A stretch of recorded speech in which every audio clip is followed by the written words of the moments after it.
La fuente de la vida. Un viaje a través de los siglos y la historia de la humanidad.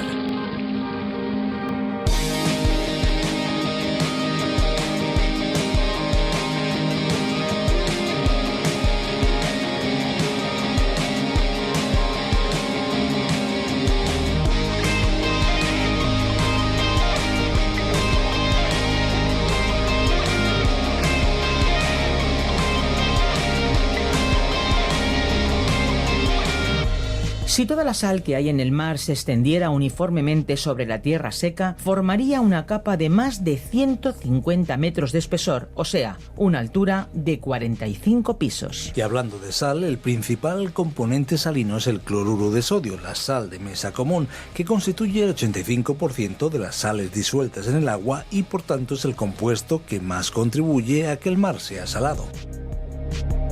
Hola amigos, les damos la bienvenida a La Fuente de la Vida, un programa de radio y también un podcast en el que descubriremos la Biblia de una manera profunda y detallada con un énfasis práctico, capítulo a capítulo, aprendiendo aquello que Dios nos quiere enseñar. Les saluda Fernando Díaz Sarmiento. Pues les saluda también Esperanza Suárez y juntos presentamos este espacio en el que las curiosidades y la música se unen al conocimiento, al aprendizaje de la palabra de Dios a través de diferentes exposiciones bíblicas. Unas exposiciones o estudios bíblicos preparados por Virgilio Bagnoni, quien fue el encargado de la adaptación para España de La Fuente de la Vida. Más de 1.300 estudios del programa original en lengua inglesa. Exacto, La Fuente de la Vida es un espacio cuyo nombre original es A través de la Biblia del teólogo John Vernon McGee. España es uno de las decenas de países que pueden disfrutar de este programa. Puedes descubrir más sobre La Fuente de la Vida visitando lafuentedelavida.com y también la aplicación multilingüe La Fuente de la Vida. También puedes obtener los bosquejos directamente con nosotros a través del WhatsApp 601-203-265. Y a continuación tendremos el estudio sobre el libro más vendido de todos los tiempos, la Biblia. Y el mejor cimiento sobre el que nos podemos apoyar es Jesucristo. Pues sí, Él nos promete que seremos realmente bienaventurados, como dice la Biblia, si hacemos su voluntad, apoyándonos en Él y confiando en su poder renovador y transformador, capaz de sanar cualquier enfermedad y problema físico que puede parecer hasta imposible. Además, con su sabiduría, que en mucho excede a la de cualquier erudito en la rama del conocimiento que sea, seremos capaces de ser, como les decíamos, bienaventurados. Qué garantía y beneficio y esperanza es que Jesús sea nuestro cimiento, pues hoy nos adentramos ya al 6º capítulo del Evangelio según Lucas con la ayuda de Virgilio Bagnoni y una más de nuestras exposiciones sobre este libro que ha cambiado a tantas personas en la historia. Hablamos de la Biblia. Será muy interesante recorrer ese capítulo número 6, hablaremos del día de reposo, veremos también cómo sana a una persona con una mano seca, incluso la elección de los 12 apóstoles y como hablábamos de bienaventuranzas, también nos encontraremos con las bienaventuranzas. Además del énfasis en los dos cimientos, ¿sobre qué cimentamos nuestra vida? Vamos allá. La Fuente de la Vida. Hoy estudiaremos Lucas capítulo 6, que incluye los siguientes temas. Jesús defendió a sus discípulos por arrancar grano en el sábado. Sanó a un paralítico en el día del reposo. Eligió a sus 12 discípulos y pronunció un sermón en la llanura. En primer lugar, veremos el párrafo en que se discute la cuestión del sábado. La primera parte de este capítulo es casi una repetición de los otros evangelios sinópticos. Comenzó con la acción de Cristo en el día sábado. El primer incidente ocurrió en los campos en el día del reposo. Leamos los versículos 1 al 5. Aconteció que un sábado, pasando Jesús por los sembrados, sus discípulos arrancaban espigas y restregándolas con las manos comían. Algunos de los fariseos les dijeron: ¿Por qué hacéis lo que no es lícito hacer en sábado? Respondiendo Jesús les dijo: ¿Ni aun esto habéis leído, lo que hizo David cuando él y los que con él estaban tuvieron hambre? ¿Cómo entró en la casa de Dios y tomó los panes de la proposición, de los cuales no es lícito comer sino solo los sacerdotes, y comió y dio también a los que estaban con él? Y les decía: el Hijo del Hombre es Señor aún del sábado. Mientras los discípulos arrancaban las espigas y las restregaban en sus manos, los fariseos les acusaban de machacar el grano en el día del sábado. Por supuesto, ellos no estaban quebrantando la ley de Moisés, ya que ésta permitía arrancar el grano con la mano. Puede leerse Deuteronomio capítulo 23, versículos 24 y 25. Si lo hubieran estado cortando con una hoz, habrían estado cosechando, pero los fariseos tenían su propia interpretación y entendieron que ellos estaban quebrantando la ley. Nuestro Señor no insistió en que ellos no habían quebrantado el sábado, pues Él se negó a discutir ese asunto.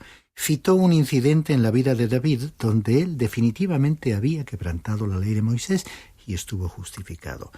Lo importante era que la letra de la ley no debía ser impuesta cuando ocasionaba privaciones a uno de los siervos del Señor. Evidentemente, los discípulos tenían hambre. Es que tenía un coste seguir a Jesús. Después vemos que tuvo lugar el incidente en la sinagoga. Leamos los versículos 6 al 11. Aconteció también en otro sábado que él entró en la sinagoga y enseñaba. Y estaba allí un hombre que tenía seca la mano derecha, y lo acechaban los escribas y los fariseos para ver si en sábado lo sanaría, a fin de hallar de qué acusarlo. Pero él, que conocía sus pensamientos, dijo al hombre que tenía la mano seca: «Levántate y ponte en medio». Él, levantándose, se quedó en pie. Entonces Jesús les dijo: «Os preguntaré una cosa. ¿En sábado es lícito hacer bien o hacer mal? ¿Salvar la vida o quitarla?» Y mirándolos a todos alrededor, dijo al hombre: «Extiende tu mano». Él lo hizo y su mano fue restaurada. Ellos se llenaron de furor y hablaban entre sí qué podrían hacer contra Jesús. Podemos estar seguros de que el hombre con la mano seca había sido colocado allí intencionalmente. Al hacerlo así, realmente le estaban reconociendo a Jesús un gran mérito, porque creían que podía sanarlo. Sabían que tenía el poder y la compasión para hacerlo. Su evaluación de él era perfectamente correcta.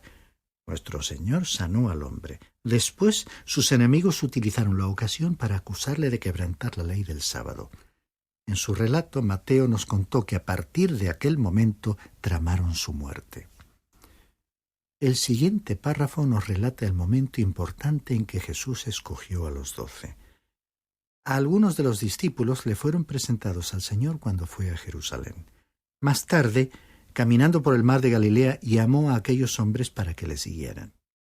Pero ellos volvieron a pescar, y él fue otra vez allí y les llamó nuevamente, y en esa ocasión el relato nos dice que dejándolo todo se fueron con Jesús. Y ahora llegamos a este tercer incidente. De un número no especificado de discípulos, eligió 12 hombres para que fuesen sus apóstoles. Leamos los versículos 12 al 16. En aquellos días él fue al monte a orar y pasó la noche orando a Dios. Cuando llegó el día, llamó a sus discípulos y escogió a 12 de ellos, a los cuales también llamó apóstoles. Simón, a quien también llamó Pedro, su hermano Andrés, Jacobo y Juan, Felipe y Bartolomé, Mateo, Tomás, Jacobo hijo de Alfeo, Simón llamado Celote, Judas hermano de Jacobo y Judas Iscariote, que llegó a ser el traidor. Observemos que Jesús oró toda la noche a Dios. ¿Por qué?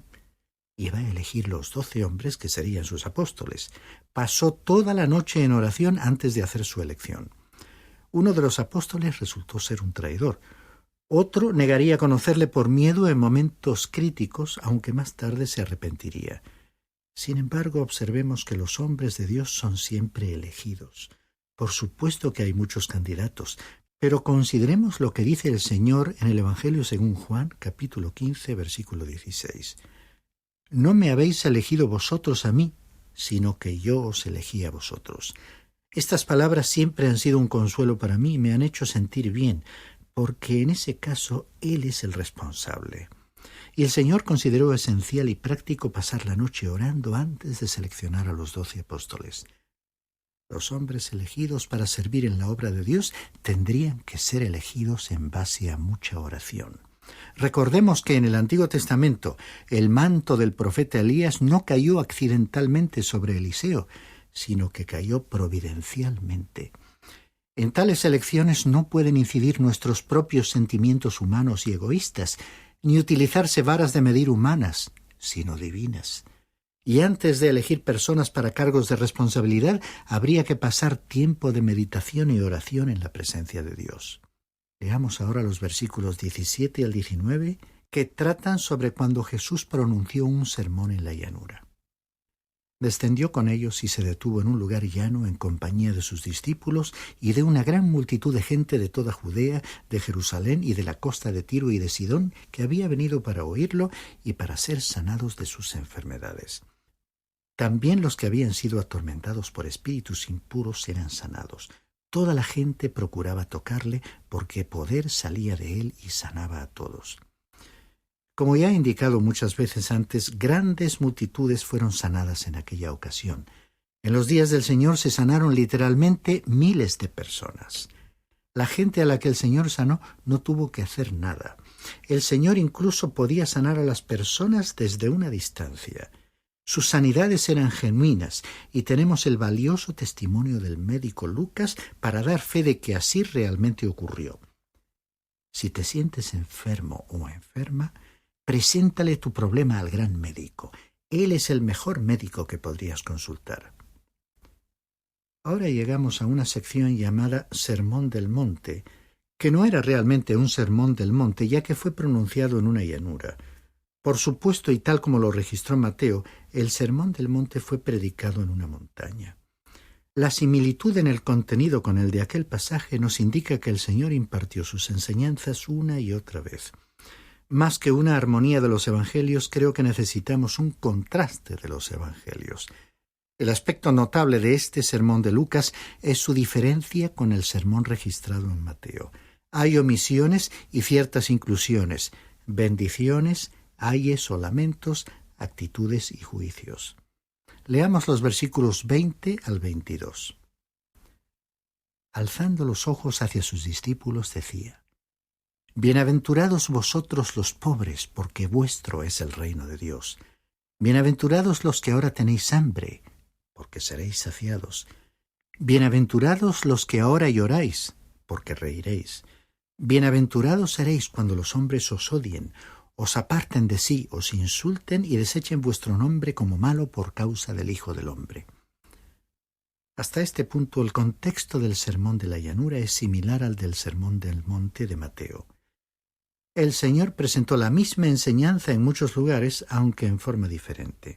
Leamos el versículo 23, porque aquí se introduce un nuevo pensamiento. Gozaos en aquel día y alegraos, porque vuestra recompensa es grande en los cielos, porque así hacían sus padres con los profetas.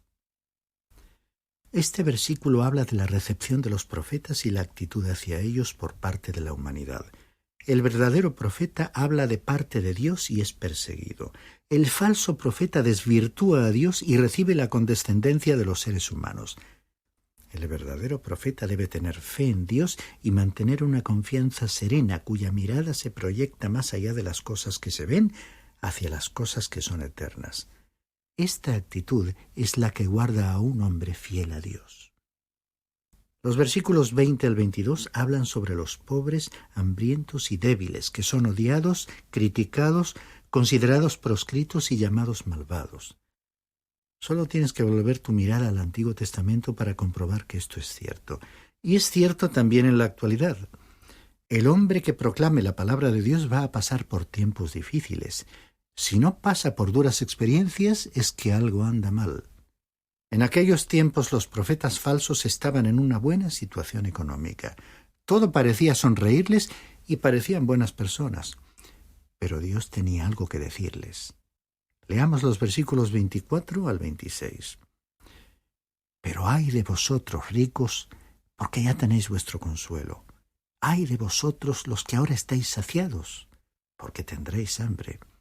Ay de vosotros los que ahora reís, porque lamentaréis y lloraréis. Ay de vosotros cuando todos los hombres hablen bien de vosotros, porque así hacían sus padres con los falsos profetas. Encontraremos que el profeta falso era favorecido por el mundo, y si decía lo que esperaba o se deseaba que dijera, el mundo le recompensaba. Sin embargo, El Señor Jesucristo dejó claro que no necesitaba recibir ningún pago ni recompensa de Dios. El profeta falso podría llegar a ser muy popular humanamente hablando, pero no alcanzaría ninguna notoriedad ante Dios. Podía pasarlo muy bien aquí en la tierra, pero en el cielo solo provocaría lágrimas. Podía estar muy bien alimentado, pero su alma se moriría de hambre. Hay algunos que proclaman seguir a Jesús. Harían bien en leer este capítulo. En realidad, para recibir un mensaje así, de manera personal, habría que remover todo manto de hipocresía. De esa forma podríamos apreciar con sinceridad hasta qué punto lo estamos cumpliendo. Leamos los versículos 27 al 37. Pero a vosotros los que oís os digo, amad a vuestros enemigos, haced bien a los que os odian. Bendecid a los que os maldicen y orad por los que os calumnian. Y como queréis que hagan los hombres con vosotros, así también haced vosotros con ellos. Si amáis a los que os aman, ¿qué mérito tendréis? También los pecadores aman a los que los aman. Y si hacéis bien a los que os hacen bien, ¿qué mérito tenéis? También los pecadores hacen lo mismo. Y si prestáis a aquellos de quienes esperáis recibir, ¿qué mérito tenéis? Pues también los pecadores prestan a los pecadores para recibir otro tanto. Amad pues a vuestros enemigos, haced bien y prestad, no esperando de ello nada, y vuestra recompensa será grande. Y seréis hijos del Altísimo, porque Él es benigno para con los ingratos y malos. Sed pues misericordiosos, como también vuestro Padre es misericordioso. No juzguéis y no seréis juzgados. No condenéis y no seréis condenados. Perdonad y seréis perdonados. Dad y se os dará. Medida buena, apretada, remecida y rebosando darán en vuestro regazo, porque con la misma medida con que medís, os volverán a medir. Jesús mencionó 7 facetas del amor incondicional. Estas acciones, que no las realiza el ser humano por su propia naturaleza, requieren un poder sobrenatural y son, por lo tanto, una prueba de la verdadera justicia. Primera, amad a vuestros enemigos, versículo 27. Segunda, haced bien a los que os aborrecen, versículo 27. Tercera, bendecid a los que os maldicen, versículo 28. Cuarta, orad por los que os calumnian, versículo 28. Quinta, no toméis represalias, versículo 29a. Sexta, dad con generosidad, versículo 29b y 30. Y séptima faceta, tratad a otros de la forma en que queréis ser tratados, versículo 31. Esta clase de amor señala a quien lo tiene como una persona diferente, versículos 32 al 34, e indica que esa persona es un hijo que actúa como lo haría su Padre Celestial. A continuación, Jesús enseñó a sus discípulos un principio fundamental. Lo que se siembra, se cosecha, versículos 36 al 38, principio que también encontramos en Gálatas capítulo 6, versículo 7. Y llevando este principio al terreno práctico, el Señor bosquejó 5 áreas que comprueban cómo se evidencia en la realidad este asunto de la siembra y la cosecha, frecuentemente mencionado en la Biblia. Primera, la misericordia conduce a la misericordia, a la compasión, versículo 36. Segunda, el juicio conduce al juicio, versículo 37a. Tercera, la condenación lleva a la condenación, versículo 37b. Cuarta, el perdón produce perdón, versículo 37c. Y quinta área, el dar conduce a dar, versículo 38. Esta ley de la vida se cumple inexorablemente, pues ciertas acciones revierten sobre el individuo. Continuamos leyendo los versículos 39 al 45. Les dijo también una parábola. ¿Acaso puede un ciego guiar a otro ciego? ¿No caerán ambos en el hoyo? El discípulo no es superior a su maestro, pero todo el que sea perfeccionado será como su maestro. ¿Por qué miras la paja que está en el ojo de tu hermano y no echas de ver la viga que está en tu propio ojo? ¿O cómo puedes decir a tu hermano, hermano, déjame sacar la paja que está en tu ojo, no mirando tú la viga que está en el tuyo? Hipócrita, saca primero la viga de tu propio ojo y entonces verás bien para sacar la paja que está en el ojo de tu hermano. No es buen árbol aquel que da malos frutos, ni árbol malo el que da buen fruto, pues todo árbol se conoce por su fruto, ya que no se cosechan higos de los espinos, ni de las zarzas se vendimian uvas. El hombre bueno del buen tesoro de su corazón saca lo bueno, y el hombre malo del mal tesoro de su corazón saca lo malo, porque de la abundancia del corazón habla la boca. Es obvio que si alguien es ciego llevará a otra persona a un hoyo. Versículo 39.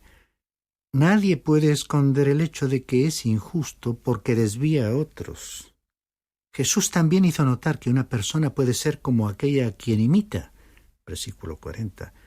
Por tanto, sus discípulos debían imitarlo, y uno debía librarse de cierto pecado antes de poder ayudar a un hermano. Versículos 41 al 42. Y con frecuencia, los pecados personales son mayores que los que se critican en otras personas. El Señor los compara a una viga con una paja. Lo importante aquí es que no se puede ayudar a otra persona a llegar a ser justa si primero no se es justo. Al que trate de hacer eso se le califica de hipócrita. Jesús también enseñó que lo que un hombre dice eventualmente manifiesta qué clase de hombre es. Versículos 43 al 45. Así como la gente sabe de qué clase es un árbol por el fruto que da, así por lo que se dice se sabe si una persona es justa o no. Por ello, en este caso, el fruto simboliza lo que se dice, no lo que se hace, porque de la abundancia del corazón habla la boca. Para ser rectos delante de Dios no hay que cumplimentar al ego, acariciar al orgullo, sonreír con condescendencia al pecado y pretender cubrir con una crema el cáncer del pecado. El único lugar a donde puedes ir es al pie de la cruz. Allí Dios realiza una gran operación de cirugía y te convierte en una nueva criatura en Jesucristo. Este es el mensaje que tenemos en el Sermón de la Llanura, que complementa al llamado Sermón del Monte. Es el mensaje que el Señor pronunció a muchos y diferentes grupos de personas. Y el Señor concluye con una parábola. Leamos los versículos 46 al 49. ¿Por qué me llamáis Señor, Señor, y no hacéis lo que yo digo? Todo aquel que viene a mí y oye mis palabras y las obedece, os indicaré a quién es semejante. Semejante es al hombre que al edificar una casa cavó y ahondó y puso el fundamento sobre la roca. Y cuando vino una inundación, el río dio con ímpetu contra aquella casa, pero no la pudo mover porque estaba fundada sobre la roca.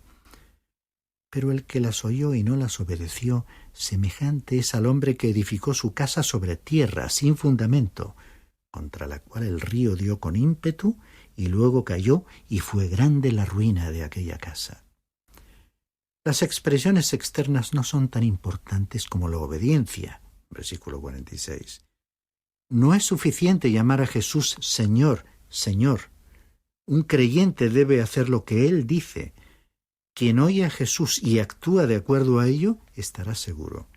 Es semejante al hombre que edificó su casa sobre la roca. Versículos 47 y 48. Pero quien oye y no actúa de acuerdo a ello es semejante al hombre que edificó su casa sin fundamento. Versículo 49. La casa que estaba edificada sobre la roca resistió. La casa edificada sobre la arena fue arrastrada por las aguas. Este capítulo me revela que yo soy un pecador ante Dios. Hay una roca sobre la cual puedo edificar un fundamento que resistirá y permanecerá. La roca es Cristo.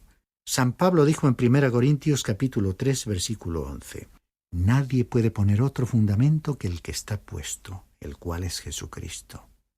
Estimado oyente, ¿dónde está edificado tu fundamento? ¿Dónde has edificado tu casa? ¿Está edificada sobre la roca que es Cristo Jesús o está edificada sobre la arena? Ven a Él con una fe sencilla y confía en Él. La Biblia es la palabra de Dios y como tal nos provee de todo lo necesario para nuestro crecimiento espiritual. Es lo que esperamos que experimenten un auténtico encuentro con Dios y, por supuesto, el descubrimiento de ese agua de vida que llena nuestro ser. Si quieres seguir bebiendo de ese agua, puede escuchar el podcast del programa en lafuentedelavida.com. Y estén atentos porque les vamos a dar nuestros números de teléfono para poder contactar con nosotros. 91 422 0524, ese es el número fijo, pero también tenemos un número móvil 601 20 32 65, ambos con el prefijo más 34 si nos llaman desde fuera de España. También tenemos un correo electrónico info@radioencuentro.net. Pueden también escribir al apartado 24081, código postal 28080 de Madrid. Pues muchas gracias por acompañarnos y hasta pronto y hasta siempre. Recuerden que hay una fuente de agua viva que nunca se agota. Beba de ella. Muchas gracias por ver este vídeo. Suscríbete al canal si aún no lo has hecho y activa las notificaciones para no perderte las novedades de la Fuente de la Vida. ¡Te esperamos! Este ha sido un programa de Radio Transmundial producido por Radio Encuentro, Radio Cadena de Vida.